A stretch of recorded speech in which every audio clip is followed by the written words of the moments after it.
안녕하십니까. 오늘은 바른 성경 홀리 바이블, 더 홀리 바이블 안에서 침례에 대한 몇 가지 말씀들, 이런 제목으로 강의하려고 합니다. 더 홀리 바이블, 그 거룩한 성경. 원래 이 제목은 이제 킹제이 역자들이 붙인 말이지 헬라나 히브리어에 이런 말이 있는 건 아닙니다. 약자로 KJV라고 그러죠. 그 바른 성경인 킹제임스 성경 안에서 말하는 침례에 대한 몇 가지 말씀들, 이런 제목으로 제가 강의하려고 합니다. 이 강의는 사실 제가 하려고 한 게 아니고 우리 형제자매들이 이제 침례 받을 때 기본적으로 알아야 될 것, 기본적으로 인지하고 왜 침례를 받으며 또 왜 어떤 방법으로 침례를 받아야 되는가, 어떻게 침례에 대한 그 분명한 인식을 갖게 하기 위해서 제가 정리해 놓은 건데, 이것을 미리 교육 차원에서 여러분들이 듣고서 분명히 이제 여러 강의 통해서 다 알고 있는 사실이지만은 분명히 여기에 대해서 정립을 해가지고 침례 받는 사람들은 최소한 여기에 대한 그 지식, 어떤 그 관점, 바른 그 성경관, 바른 침례관을 갖고서 침례 받아야 되겠다. 그런 뜻으로 제가 이제 정리한 것을 강의하려고 하니, 앞으로 침례 받고자 하는 사람들은 이 강의를 최소한 서너 번 이상은 반드시 들어서 충분히 인지를 해야 됩니다. 머릿속에 외우는 게 아니고 충분히 마음속에서 이것을 정확하게 인지를 하고서 내가 침례를 받는다는 것이 무엇이고 예수 이름 안에서 침례 받는다는 것이 무엇인지를 분명히 알고서 침례 받아야 됩니다. 그래서 유아세례를 받았다는 분들, 유아세례는 그건 아무 가치가 없는 겁니다. 유아세례는 로마 카톨릭에서 어린아이를 갖다가 희생물로 바치는 그 태양신을 숭배하는 사람들이 태양한테 어린아이를 바치는 그 이교대의 풍습을 기독교에서 마치 뭐 예수님의 어린 양을 예수님이 어린 아이가 침례 받는다는 식으로 그 꾸며가지고 한 것에 불과한 겁니다. 그리고 이따가 말씀드리겠지만 성부와 성자와 성령의 이름으로 침례하노라, 이것도 완전히 잘못됩니다. 이런 식으로 침례받는 것은 사람들은 다 다시 받아야 됩니다. 물론 침례 받아야지 구원받는 어떤 조건, 구원의 조건이 아니지만은, 침례가 구원의 조건은 아니지만은 침례를 받는 그 방법과 원리가 정확해야 됩니다.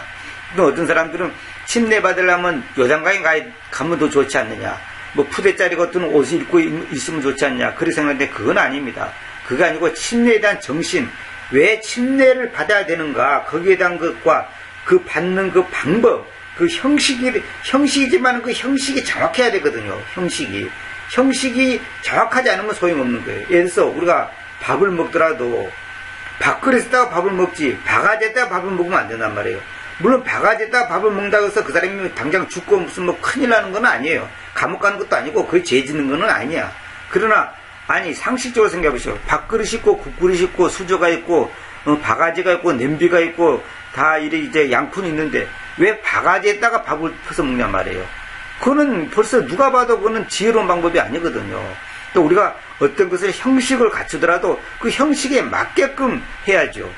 밥은 밥그릇에, 국은 국그릇에, 이런 것처럼 물은 컵에, 이런 것처럼 이 침례 받는 방법이 보다 성경적으로 해야 되겠다. 그런 차원에서 제가 이 강의를 하는 것이고, 반드시 침례 받는 사람들은 여기에 대해서 분명히 알고 계셔야 됩니다. 그래서 제가 이제 이것을 먼저 강의를 해서 교육을 시키고 여기에 대해서 여러분들이 인지를 바로 하게끔 해야 되겠다, 그런 생각을 갖고 있습니다. 그래서 여기서 소제목으로 이런 거 있죠. 성남 바른 성경교회 지체들을 침례할 때 인용하는 말씀들. 그러니까 이제 그 교회에서 지체들에게 침례할 때 인용하는 말씀들이, 이걸 가지고 제가 먼저 한번 같이 읽고서 인지를 교육을 시킨 다음에 하려고 했는데, 먼저 이 강의를 통해서 먼저 여러분들이 충분히 인지를 한다면 더 좋겠죠. 그래서 침례받는 사람들은 반드시 이 강의를 듣도록 해야 되겠습니다. 간단히 제가 이제 몇 구절만 인용한 겁니다. 침례란 무엇인가, 침례와 구원, 또 뭡니까? 침례가 구원의 조건인가, 여러 가지 강의를 제가 많이 했습니다. 근데 그런 것은 이제 차치해 두고라도, 여기서 이제 기본적으로 우리가 예수님 이름 안에서 친정인데 그 도대체 예수님이 어떤 분인가를 다시 한번 되짚고서 이제 말씀드리도록 하겠습니다. 창세기 21장 33절에 그리고 아브라함은 부에르세바에서 작은 숲을 가꾸고서 거기에서 그 주님이라는 그 이름을 그 영존하신 하나님이라고 불렀다. 여기 보면 주님의 이름을 우리 객성의 여호와의 이름을 영원한 영원하신 하나님 뭐 이런 식으로 번역되어 있는데 여기서 보면 이제 여기 중요한 게 뭐냐면 The name of the Lord 있죠. 이걸 내가 이름이란 무엇인가 강의를 했는데 그걸 꼭 들으시기 바랍니다. 그 주님이 바로 그 이름입니다. 이름 따로 주님 따로가 있는 거 아니고 그러니까 그 주님의 이름 이렇게 하지 말고 그 주님이라는 그 이름을 그 영존하신 하나님이라고 불렀다. 그러니까 주님의 이름이 뭐냐면 영존하신 하나님, The Everlasting God, 영존하신 하나님이란 말이에요. 영존하신 하나님. 그 주님이라는 그 이름, 그 영존하신 하나님. 반드시 정관사가 그를 살려줘야 됩니다. 창세기 21장 33절에 이제 바로 하나님이 어떤 분이라는 것이 나오죠.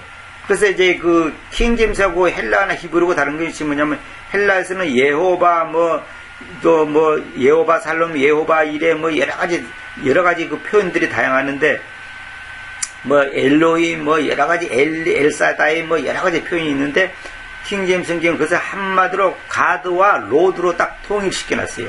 그래서 엔유언, 올 테스트먼트에서 말하는 그 여호와가 바로 신약에 말하는 예수입니다. 다시 말하면 그 주님과 신약에 말하는 주님이 니꼬라는 것을 통일시켜 놨어요. 이것이 킹제임스 성경의 또 장점 중에 하나입니다. 그러니까 여호와쟁들은 뭐냐면 여호와 하나님 따로 있고 예수님이 따로 있다는 거예요. 그래서 예수님은 어디까지나 피조물에 불과하기 때문에 피조물을 믿어서는 안 되고 여호와 하나님을 믿어야지 구원받는다. 천년왕국 간다. 자기들은 14만 4천 명이 이제 마지막 시대의 증인으로서 활동할 것이고 자기들만이 죽어서 잠든 상태에 있다가 주님이 오실 때 재림하실 때 부활해가지고 자기들은 천년왕국에 가서 그 다음에 천년왕국 끝난 다음에 영원한 심판을 받고서 이제 영원한 세계에 들어가신다. 마지막 심판을 받고 영원하신 그 영원한 세계에 들어간다. 이것이 이제 그 사람들의 교리입니다. 근데 그것이 바로 잘못된 거예요. 그래서 여호와 증인은 100% 이단입니다. 정확하게 이단입니다. 결국 그들은 예수님이 하나님이 아니라는 거예요. 예수님이 창조자가 아니라는 거예요. 예수님은 피조물이라는 거예요. 예수님은 창조물이라는 거예요. 창조물의 첫열매라는 거예요. 그걸 지금 번역도 잘못됐을 뿐만 아니라 그 교리에 말하는 그 의미를 이해를 못하니까 이제 그런 오를 범할 수밖에 없죠. 자, 출애굽기 3장 14절에 요건 얘가 수없이 드린 말씀인데 그러자 하나님께서 모세에게로 말씀하시다. 난 바로 나다. 그리고 그분께서 말씀하시다. 이렇게 너는 이스라엘의 아이들에게로 말할 것이니 나다고 하신 분께서 나를 너에게로 보내오셨다고 말이다. I am이죠. I am. 이 I am 자체가 한 단어로 봐야 됩니다. I am. 나다. I am께서 나를 너에게로 보내오셨다고 말이에요. I am께서. 그게 I am이 뭐냐면 나다. 나다. 그래서 제가 이제 그 마태복음 16장에서 말씀드렸죠. 사람들이 나를 누구라느냐 그렇게 질문한 게 아니고 누구를 사람들이 나다고 말하느냐. 그때 그 나다가 바로 이 I am that I am이다 이 말입니다. 다시 말하면 우리 계획성적으로 표현한다면 소위 말해서 여호와 하나님이 바로 예수 그리스도고 예수 그리스도가 바로 여호와 하나님이지 여호와 하나님 따로 있고 예수님 따로 있고 그런 게 아니단 말입니다. 그걸 지금 정확히 말한 겁니다. 이것은 여러분들이 잘 아시기 때문에 이제 이 정도로 넘어가겠습니다. 또 이제 중요한 구절이 제가 이 다른 강의에서 할 때 이 구절을 놓쳐버렸는데 제가 나중에 알고 나서 이제 이 구절을 인용합니다. 사사기 13장 11절에 그래서 마노아가 일어났으며 그의 아내를 쫓아가서 그 남자에게 와서 그에게로 말하였다. 당신이 그 여자에게로 이야기하신 그 남자입니까? 그러자 그가 말하였다. 나다. 이렇게 나다. 이게 뭐냐면 여기서 I am이 나다가 뭐냐면 출애굽기 3장 14절에 있는 이 나다와 똑같은 분입니다. 다시 말하면 하나님이다 말입니다. 하나님. 이거 제가 개혁 성경이나 다른 성경은 비교를 하지 않겠습니다. 시간이 많이 가기 때문에 여기서 바로 나다가 누구냐면 바로 창세기 출애굽기 3장 14절에 있는 I am that I am. 또 마태복음 16장에 있는 누구를 사람들이 나다고 말하느냐 이때 나다. 다시 말하면 여기서 나다가 예수 그리스도를 말한다 이 말입니다. 자, 이사야 9장 6절. 왜냐하면 우리에게로 한 아이가 태어나져 있는데 곧 우리에게로 한 아들이 주어져 있기 때문이니. 잘 보세요. 주어져 있다. 이게 중요합니다. 그래서 그 행정권이 그분의 어깨 위에 있을 것이다. 그런데 그분의 이름은 놀라운 분, 좋은 자, 그 강력한 하나님, 그 영존하신 아버지, 그 평화의 군주님이라고 불릴 것이다. 근데 사람들이 이제 어려운 것이 뭐냐면 누가 봐도 이 구절은 예수 그리스도를 말하는 건데 왜 예수님이 영존하신 아들이라 하지 않고 아버지라 했는가? 이걸 지금 설명을 정확하는 걸 제가 들어본 적이 없습니다. 그리고 이런 것을 정확하게 설명하는 주석도 본 적이 없습니다. 어떤 사람들은 그 제임스 낙스 같은 사람은 이 영존하신 아버지를 가지고 이제 삼일체가 잘못됐다고 주장한다고 사람들이 인용하는데 그것이 아니고 어쩌고 저쩌고 여러 가지 이유가 있는 변명을 하는데 그렇지 않습니다. 여기서는 그 영존하신 아버지가 예수님이 바로 아버지 자신이라는 것을 말하는 겁니다. 예수님은 아들이면서 동시에 아버지면서 동시에 성령입니다. 이 말입니다. 이건 제가 이제 예수 그리스도는 누구신가 그 강의에서 수없이 말씀드리기 때문에 넘어가겠습니다. 그 다음에 이사야 40장 28절. 너는 안 적이 없느냐? 너는 그 영존하신 하나님, 그 주님 보세요. 영존하신 하나님하고 콤마 있죠. 이것도 동격의 콤마입니다. 그 주님. 그 주님이 또 어떤 분이냐? 지구의 끝들의 창조자님께서는 기진하지도 않으시며 피곤하지도 않으신다는 것을 들은 적이 없느냐? 그분의 이혈에게 대하여는 아무 탐색함도 없다. 그 영존하신 하나님 믿고로 그 주님. 그 주님이 누구냐? 창조자다 이 말입니다. 결국 뭐냐면 예수 그리스도가 하나님이면서 로드 주님이면서 창조자다 이 말입니다. 그 다음에 이사야 43장 15절. 내가 그 주님 너희의 거룩한 분 이스라엘의 창조자 너희의 왕이시다. 그렇죠. 그러니까 예수 그리스도가 주님이시며 거룩한 분이시며 이스라엘의 창조자이며 너희의 왕이시다. 여기에 대해서 이의를 제기하는 사람이 있습니까? 있을 수가 없죠. 예수님을 믿는 사람이라면 이런 구절은 기본적으로 아는 거죠. 이사야 52장 6절. 그러므로 나의 백성이 나의 이름을 알 것이다. 그러므로 그들은 내가 이야기하는 그분이라는 것을 저 날 안에 알 것이니 눈여겨보라 그것은 나다. 이렇게 나오죠. 나의 이름을 알 것이다. 나의 이름이 뭐예요? 영존하신 아버지. 여기 보세요. 그 영존하신 하나님, 영존하신 그 아버지. 또 여기 보세요. 여기 보세요. 창세기 있어요. 그 영존하신 하나님. 그분이 이름이에요. 그분이 누구냐? 예수 그리스도다 이 말입니다. 자, 그 다음에 여기서 이거라고 나다 그랬죠. 이것이 뭐냐면 예수님이 그 배를 타고 이제 그 갈릴리 호수로 건너가다가 풍랑을 만났을 때 제자들이 무서워했을 때 예수님께서 제자들이 배를 타고 풍랑을 만났을 때 예수님께서 물 위를 걸어왔잖아요. 그때 사람들이 제자들이 막 유령이다, 귀신이다, 마귀다, 이제 번역이다 그렇게 하는데 영이다 그래 돼 있단 말이에요. 킹제임스는. 근데 예수님께서 나다 그랬거든. 나다. 그것은 나다. 너희가 말하는 여기서 그것이라는 것은 3인칭을 말하는 겁니다. 3인칭.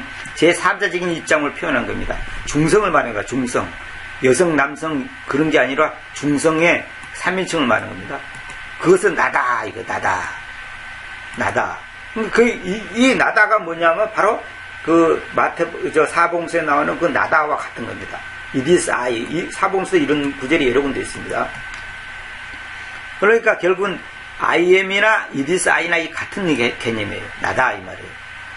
그 다음에 이사야 63장 16절. 의심할 바 없이 님께서는 우리 아버지이십니다.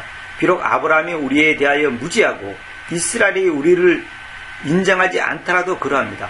오 주님이여, 님께서 우리 아버지, 우리 대속자이시니 님의 이름이 영전함부터 계십니다. 그렇죠. 우리 아버지, 님께서 우리 아버지인데 우리 대속자가 누구예요? 예수님이 대속자지 누가 대속자예요? 예수님이 곧 아버지단 말이에요. 아버지이면서 대속자이단 말입니다. 동시에 아들이단 말입니다. 왜 아들을 했는가? 그 강의는 제가 수없이 말씀드리기 때문에 여기서는 생략하겠습니다. 그거는 이제 예수님은 누구신가 그 강의를 들어보면 반드시 알게 됩니다. 그 강의를 듣지 않은 분들은 이 강의를 들으면 안 돼요. 이 강의는 지금 기존에 다 알고 있는 분을 전제를 하고 제가 말씀드린 겁니다. 이사야 64장 8절. 그러나 지금 오 주님이여, 님께서는 우리의 아버지십니다. 또 나오죠. 우리는 진흙이고 님께서는 우리의 토기장이시며 우리는 모두 님의 손의 작품입니다. 그래 나오죠. 그 다음에 마태복음 3장 13절. 이제 여기서부터 이제 침례에 대해서 이제 받는 것이 나옵니다. 그러니까 예수님이 어떤 분이라는 것은 이제 그 서론적으로 제가 여러분들이 이제 먼저 한번 인지하도록 다시 한번 대세기라는 뜻으로 지금 이 구절들을 인용해서 소개해 드리는 겁니다. 마태복음 3장 13절. 그때 예수님께서 요한에게로 곧 그에게서 침례 받으시려고 갈릴리에서부터 요르단으로 오신다. 그러나 요한이 그분을 금지시켰는데 말하기를 제가 님에게서 침례 받기를 필요로 하는데도 님께서 제게 오십니까? 아, 내가 침례 받아야 되는데 왜 주님이 나한테 침례 받으려고 옵니까? 이제 이 말이에요. 그러자 예수께서 대답하시면서 그에게로 말씀하셨다. 그것이 지금은 그렇게 있도록 내버려 두어라. 허락하라 그 말이에요. 허락하라. 그것이 지금은 그렇게 있도록 내버려 두어라. 내가 문자 그대로 번역했습니다. 무슨 말이냐면 내가 지금 침례 받는 것을 가만 놔둬라. 니는 순종만 해라 이 말이에요. 왜냐하면 그 이유가 나오지. 이렇게 모든 의로움을 성취하는 것이 우리에게 부합하기 때문이다. 그때 그가 그분을 내버려 뒀다. 이렇게 모든 의로움을 성취하는 것.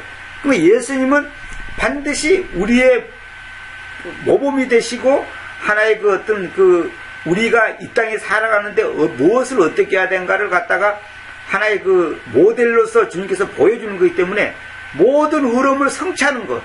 그것이 우리에게 부합하기 때문이다. 그때 그가 그분을 내버려 두었다. 예수님이 침례받는 것을 이제 용납했다는 거죠. 그리고 예수님 그분께서 침례 받으셨을 때 당장에 그 물 밖으로 올라가셨으니 그런데 보라 하늘들이 그분께로 열렸다. 그리고 그분께서는 하나님의 영님께서 비둘기같이 내리시는 것을 그리고 그분 위에 앉으시는 것을 보았다. 하나님의 영님께서 그분의 눈에는 그렇게 보였다는 거예요. 우리 눈에는 안 보입니다. 그분께서는 하나님의 영님께서 비둘기같이 내린다. 비둘기가 평화의 상징이잖아요.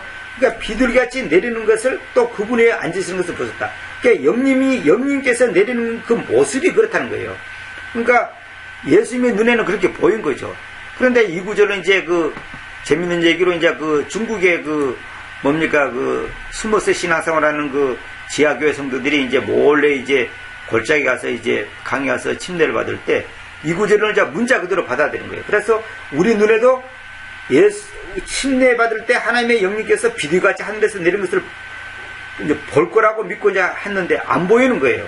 그러니까 그래서 우리가 뭐가 잘못됐는가 싶어서 또 회개하고 기도하고 찬송하고 또 다시 받고 그래도 안 보이니까 또 회개하고 기도하고 또 다시 받고 몇 번씩 받다가 그만 사고가 나고 익사했다는 물에 빠져 죽었다는 그런 일이 있었다고 내가 그 책에서 본 기억이 납니다. 그것이 이제 바로 성경의 그 의미를 갖다가 이해를 못하다 보니까 이제 그런 오류를 범할 수밖에 없는 거죠. 자, 17절에 그런데 하늘에서부터의 음성을 보라 말씀하시기를 이분께서는 나의 사랑하는 아들이신데 그분 안에서 내가 매우 유쾌해집니다. 그러니까 이렇게 생각하면 사람들이 하나님은 하늘에서부터 말하니까 스피커처럼 말하니까 또 예수님은 이 땅에 있으니까 이분께서 나의 사랑하는 아들이신데 그분 안에서 내가 매우 유쾌해집니다. 그러니까 봐라 아버지가 있고 하늘이 있고 아들은 땅에 있지 않냐. 근데 하나님이 두 분으로서 이렇게 아버지 따로 아들 따로 있지 않냐. 이렇게 이해한단 말입니다. 옛날에 저도 전부 다 그렇게 이해했죠. 근데 그런 것이 아닙니다. 이것이 그런 것이 아니라는 것을 이제 여러분들이 알려면 예수 그리스도는 누구신가 그 강의를 꼭 들으시기 바랍니다. 바른 성경이 말하는 예수 그리스도는 누구신가 그걸 꼭 들으시기 바랍니다. 그게 보면 내가 다 설명해 놨습니다. 이 자리에서 다 설명할 수가 없습니다. 자, 그러니까 이거는 뭐냐면 예수 그리스도의 현재성, 그 다음에 편재성 두루 계신단 말입니다. 그러니까 예수 그리스도는 아버지로서 하늘에 계시고 아들로서 이 땅에 계신단 말입니다. 그래서 성령으로서 우리 각자의 마음속에 계신단 말입니다. 이걸 동시적이단 말이에요. 동시성, 현재성, 편재성 두루 편자 그걸 지금 이해를 해야 됩니다. 그걸 이해를 못하면 큰일 나는 겁니다. 그걸 입증할 수 있는 구절이 얼마든지 있죠. 자, 마태복음 28장 18절 봅시다. 그리고 예수님께서 그들에게로 와서 이야기하시는데 말씀하시기를 모든 능력이 하늘 안에서 그리고 땅 안에서 나에게로 주어지다. 보세요. 이것도 그 구절 중에 아까 내가 말한 이 17절에 대한 해명 중에 하나입니다. 보세요. 모든 능력이 보세요. 모든 능력이 하늘 안에서 그리고 땅 안에서 나에게로 주어져 있다. 현재 주어져 있다는 주어졌다가 아닙니다. 하늘 안에서 주어졌고 땅 안에서 주어져 있다 이게 아니고 하늘 안에서와 땅 안에서 동시에 나에게 주어져 있다. 현재 is given 주어져 있단 말이에요. 주어져 있다. 이게 중요한 겁니다. 이것도 제가 다 말씀드렸던 구절입니다. 자, 그 다음에 매우 중요한 구절이 나오죠. 19절에 너희는 그러므로 가라. 그리고 모든 민족들을 가르치라. 그 아버님과 그 아드님과 그 거룩한 손님의 이름 안에서 그들을 침례하면서 이렇게 돼 있죠.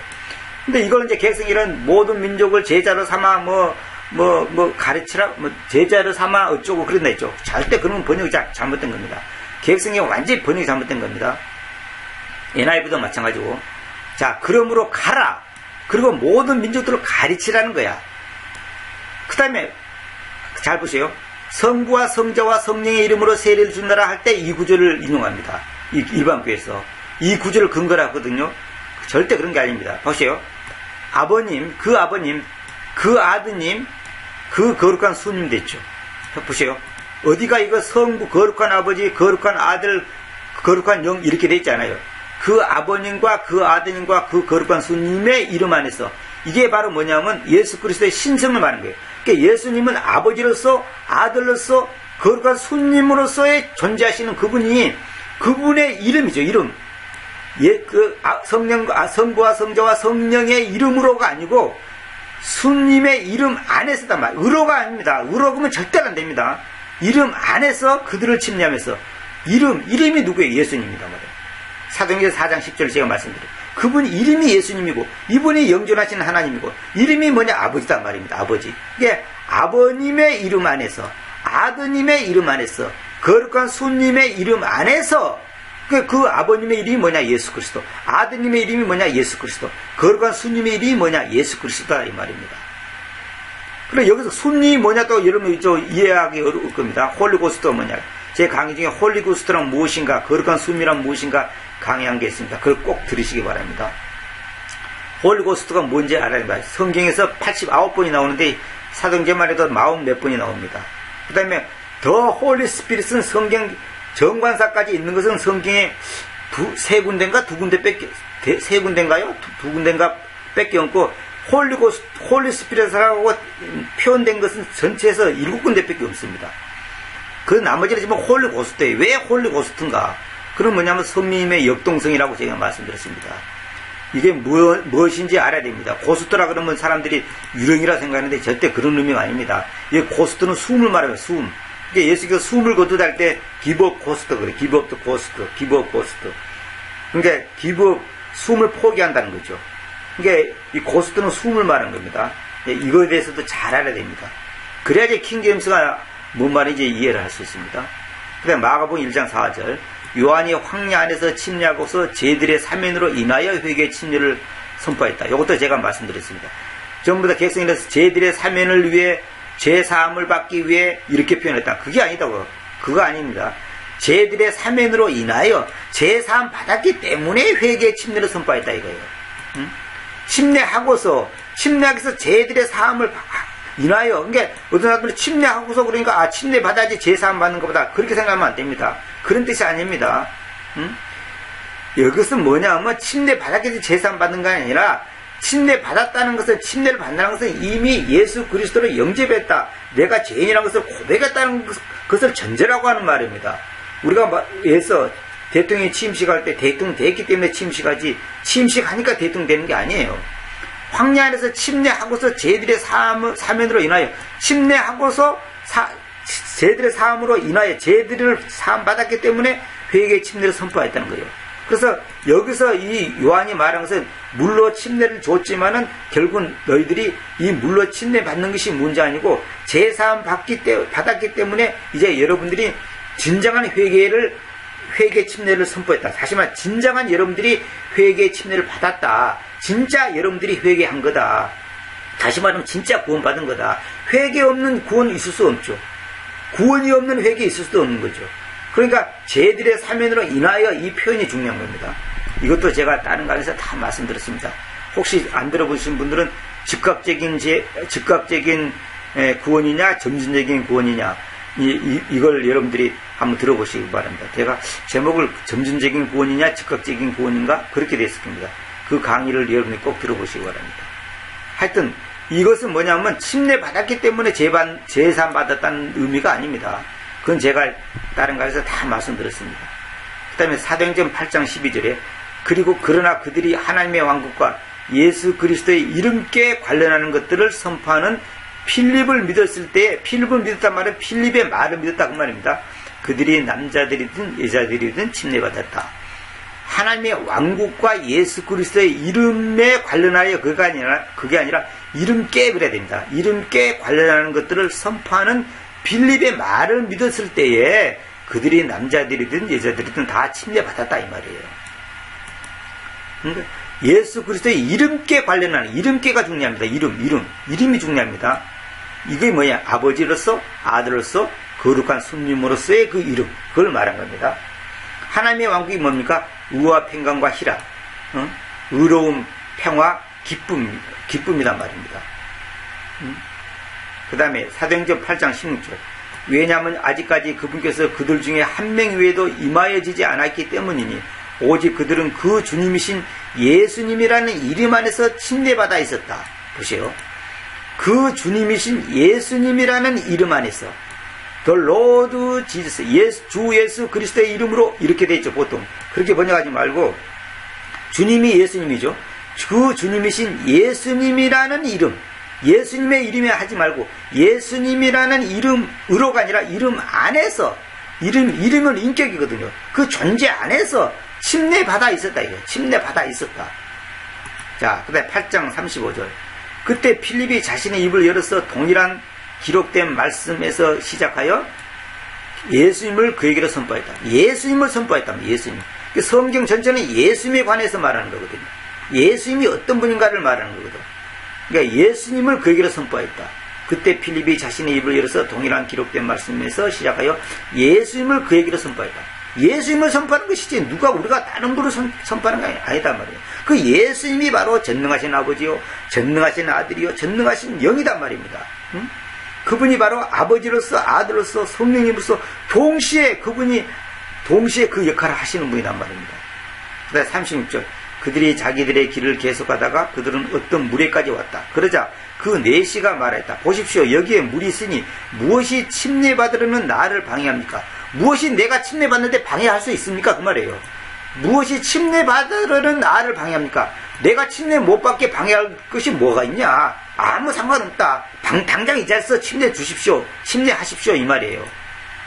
그러자 필립이 말했다. 만일 당신의 모든 마음을 가지고 믿는다면, 마음을 다하여 그러죠. All thy heart. 지난주에 일요일날도 내가 강의했는데 All thy heart를 갖다가 마음을 다하여 그러지 말고 모든 마음을 가지고 믿는다면 당신은 가능합니다. 그 진심으로를 갖다가 마음을 다하여 이렇게 번역했다. 그렇게 하면 안 돼요. 하틀리하고 다릅니다. All thy heart. 모든 마음을 가지고 문자 그대로 번역하세요. 믿는다면 당신은 가능합니다. 그러자 그가 대답하였다. 저는 예수 그리스도께서 하나님의 아들이시다는 것을 믿습니다. 이 말은 뭐냐면 예수 그리스도가 바로 하나님 자신이라는 것을 믿습니다. 이 말이에요. 그러면 왜 아들이라는 표현을 쓰냐? 예수 그리스도가 육체를 갖고 이 땅에 오셨기 때문에 아들이라는 표현을 쓰는 것이지, 다시 말하면 보이지 않는 하나님이 보이는 하나님으로 오셨기 때문에 아들이라는 표현을 쓰는 것이지, 생물학적인 표현 것처럼 하나님의 아들을 낳아가지고 하나님 따로 있고 아들 따로 있고 아버지 따로 있고 아들 따로 있고 그런 말이 아니에요. 이제 그걸 이해를 못하면 여러분들은 성경을 미안한 말이지만은 100번, 1000번, 10,000번을 봐도 헤맬 수밖에 없고 오리무중에 빠질 수밖에 없는 겁니다. 이게 중요합니다. 예수 그리스도께서 하나님의 아들이다. 이 말은 이 보이지 않는 하나님이 육체를 입고 이 땅에 오신 그분이 예수 그리스도니까 그분이 바로 하나님이라는 것을 믿습니다. 이 말이에요. 그러니까 하나님의 아들이란 말은 유대인들의 개념에는 뭐냐면 하나님 자신이다. 이 말입니다. 그건 제가 다 말씀드렸던 얘기입니다. 그래서 그가 그 쌍두마차에게 잠잠히 서도록 명령하였다. 그리고 그들이 곧 필립과 내시가 둘 다 그 물속으로 내려갔다. 물속으로 내려갔다 그랬죠. 그러니까 물을 머리에다가 물 뿌리는 거 그런 건 다 잘못된 겁니다. 그건 침례도 아니고 그건 아무것도 아니에요. 그건 전부 다 이교도들이 만든 거예요. 이교도들이 전부 다 그렇게 받은 거 다 다시 받아야 됩니다. 물속으로 내려갔다. 그러자 그가 그를 침례했다. 침례한 것은 물속에 푹 잠긴다는 말이에요. 물속에 푹 잠긴다는 뜻이에요. 물속에 완전히 잠긴다. 이 말은 뭐예요? 죽음을 말한 거잖아요. 물속에서 숨 쉬고 살 수 있는 사람이 어디가 있어요? 그 죽음을 말한 거거든요. 침례라는 것은. 그래서 로마서 6장에 보면 죽음 안으로 침례받았다 그 말이 나죠. 예수 그리스도의 죽음 안으로 침례받았다. 예, 그 죽음 안으로. 그건 제가 다른 곳에서 다 말씀드렸습니다. 이게 침례를 받는 것은 나는 죽었어. 이제 나는 나의 옛사람은 없어졌습니다. 예수 안에서 새 생명을 가졌습니다. 그걸 이제 사람들한테 일종의 그 형식상 그렇게 선포하는 하나의 그 의식이죠. 근데 그걸 갖다가 무슨 뭐 구원의 조건으로 삼다든지 그러면 절대로 안 됩니다. 그건 아니에요.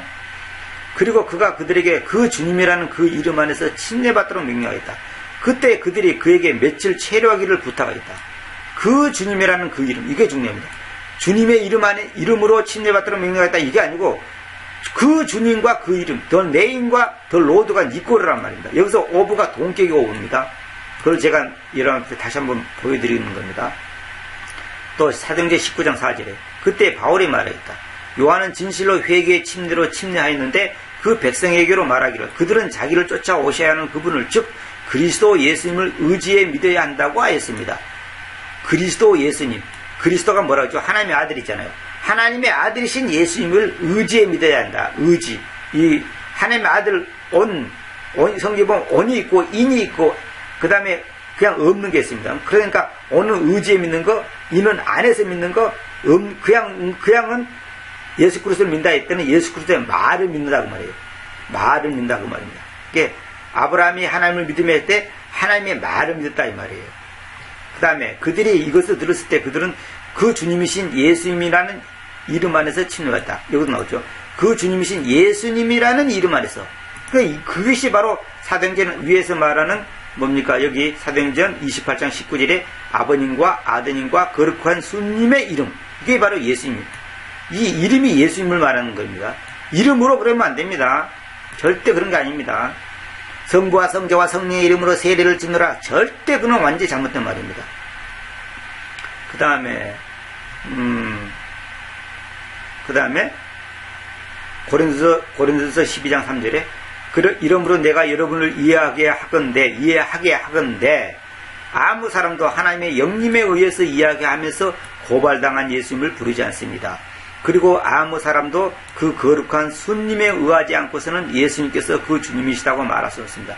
거룩한 수님, 그러니까 하나님의 성령께서 역동적으로 역사하는 것이 거룩한 숨, 홀리고스트라고 그랬죠. 그러니까 홀리고스트에 의하지 않고서는 예수님이 주님이구나, 예수님이 하나님이구나, 예수님이 바로 창조자구나, 예수님이 아버지구나, 예수님이 성령님이구나, 예수님이 바로 왕이시구나, 전능하신 영존하신 하나님이시구나, 영존하신 아버지시구나, 이걸 말할 수가 없다는 거예요.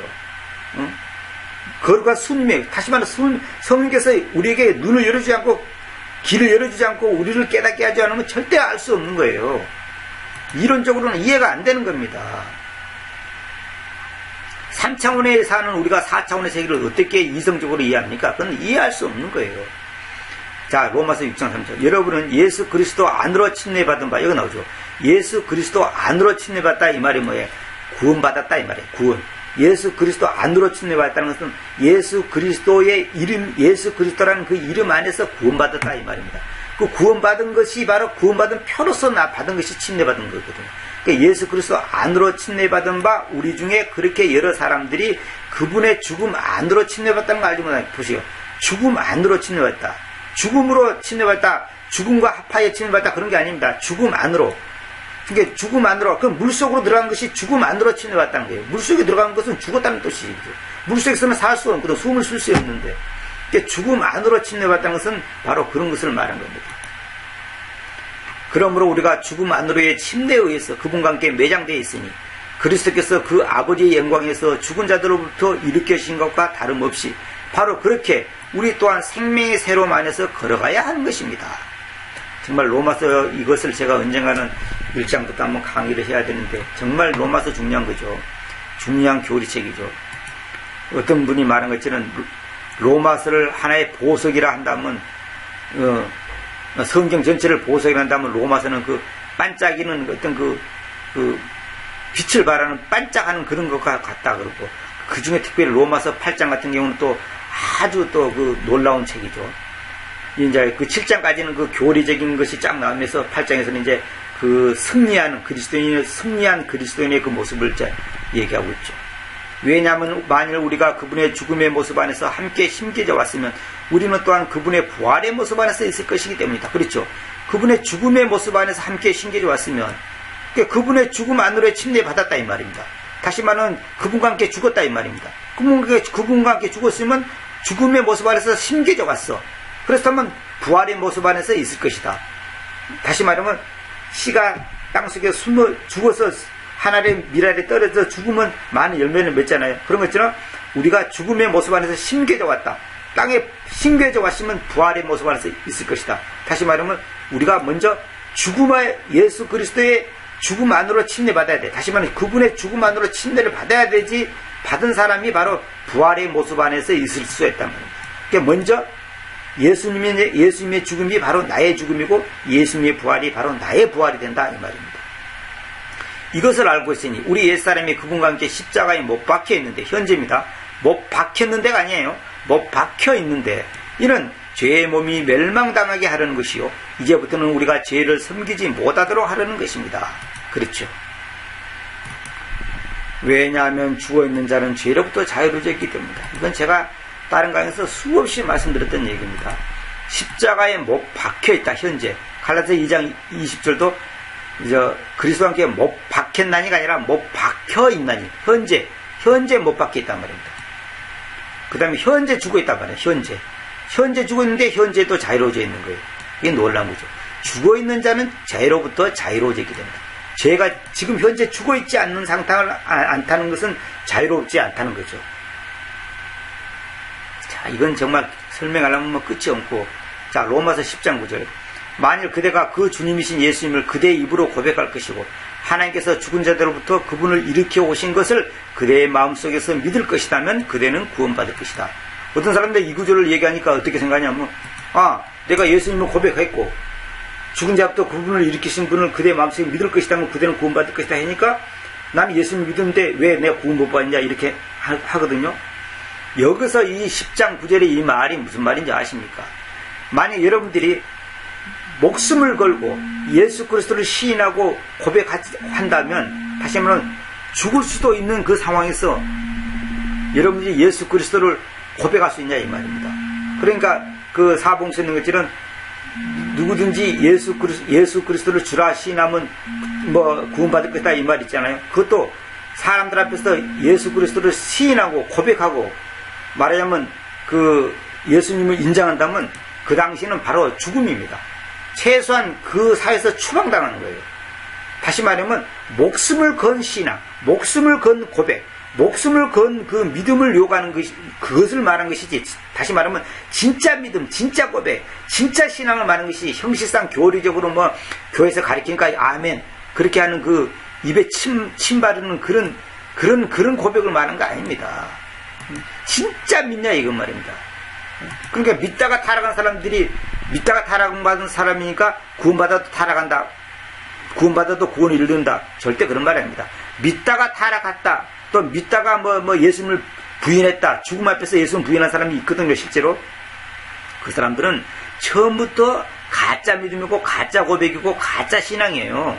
그 가짜가 드러나는 거예요. 나무는 열매로 나타나는 거예요. 그 사람들이 여태까지 신앙생활 열심히 하고 교회 열심히 다니고 세례받고 친일받고 사도신경하고 헌금하고 충성 봉사해도 그 믿음이 가짜라는 것이 드러나는 것이지, 처음부터 가짜지 처음에는 진짜인데 나중에 가짜, 그런 게 없습니다. 그런 게 없습니다. 배나무는 배가 열리게 되어 있고 감나무는 감이 열리게 되어 있는 거예요. 그런데 배나무에서 감이 열린다 이건 있을 수가 없는 거예요. 그러니까 주님께서 심는 대로 거둔다 그랬잖아요. 그러니까 콩을 심으면 콩이 나고 팥을 심으면 팥이 나는 거예요. 콩을 심었는데 팥이 났다 이런 거 없다니까요. 진짜 믿었는데 나중에 타락했다 그런 게 없다니까요. 진짜 믿으면 타락할 수가 없는 거예요. 넘어질 수는 있어요. 넘어질 수는 있어. 우리도 그렇잖아요. 어린애도 넘어지고 어른도 넘어지는 거예요. 그러나 진짜 주님을 영접한 사람이, 진짜 예수의 생명이 있는 사람은 끝까지 가게 되어 있습니다. 절대로 중간에 변질되는 게 아니에요. 성경에 중간에 변질되는 것처럼 말한 구절이 많이 있습니다. 그것은 사람들이 지금 오해를 하고 그걸 이해를 못해서 그래요. 그래 지금 이 시간에 내가 그걸 다 말할 수 없고, 어쨌거나 여러분들이 봐봐, 잘 보시오. 만일 그대가 그 주님이신 예수님을 진짜로 그대의 입으로 진짜로 고백할 것이고 하나님께서 죽은 자들부터 그분을 일으켜 오신 것을 그대의 마음속에서 진짜로 믿을 것이다면 그대는 구원받을 것이다. 이것이 우리에게 분명히 있어야 한다는 거죠. 여러분들이 예수 믿는다고 죽인다 하더라도 당장 이 자리에서 머리에다가 권총을 들이대도 정말 예수 그리스도를 부인하지 않을 자신 있습니까? 그 몇 년 전에 그 미국에서 그 고등학교에서 그런 일이 있었잖아요. 어느 학생이 총을 대고 여학생한테 예수님을 부인해라. 그러니까 그 학생이 나는 예수님을 부인할 수 없다 그랬더라. 그 학생이 왜 그 많은 그 애들을 죽이면서 왜 예수님을 부인하라고 그 얘기를 했냔 말이에요. 그 학생을 사로잡은 것이 바로 사탄의 영이거든요. 그러니까 그 여학생이 나는 예수님을 부인할 수 없다 그러니까 그 자리에 쏴주겠잖아요. 그게 진짜 믿음이다 이 말이에요. 그런 믿음을 우리에게 요구하는 겁니다. 그래서 여러분들이 침례란 무엇인가? 그러니까 침례받는 사람들은 반드시 예수님이 누구신가를 알아야 되고, 예수님의 이름 안에서 믿는다는 것이 무엇인가?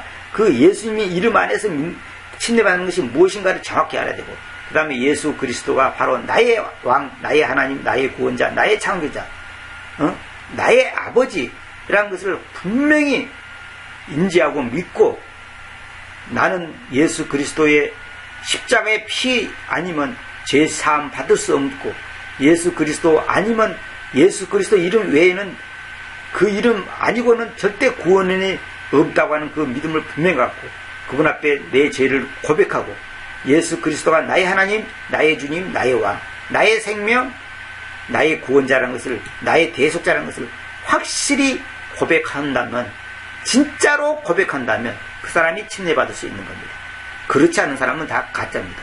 교회에서 침례 형식적으로 하는 거 몇 가지 질문하고, 또 군대에서 단체로 침례받는 거, 세례받는 거, 그 99% 다 가짜입니다. 그 가짜 신앙, 가짜 고백, 가짜 믿음. 그 사람들이 진짜라면 왜 예수님을 안 믿냐고. 다 안 믿잖아요. 군대에서 수천 명, 수만 명을 침례받아든 사이 남은 없어져 버리잖아요. 언제 믿었나 싶게. 그래서 이것을 제가 여러분께 소개하는 것은 이제 간단하게 이걸 제가 이제 침례식 할 때 이걸 이제 간단히 설명하고 읽을 건데, 길게 설명할 수 없고, 그때는 이제 읽기만 하고, 이 자리에서 여러분들이 이걸 먼저 인지하고 배우고 깨닫고 다시 한번 되새기고 확신한 가운데서 그 다음에 이제 침례식을 참석하셔서 침례받도록 하시기 바랍니다. 그러니까 더 자세한 것은 이제 다른 강의에서 제가 다 말씀드렸기 때문에 이 정도로 마치도록 하겠습니다. 이 강의를 반드시 침례받는 사람들은 몇 번이고 들어서 완전히 인지를 하시기 바랍니다. 여기에 대한 확신이 없이는 절대로 분명한 깨달음과 분명한 믿음이 없이는 침례받아서는 안 됩니다. 그거는 다 가짜입니다. 자, 이 시간 이 정도로 하고 마치도록 하겠습니다. 감사합니다.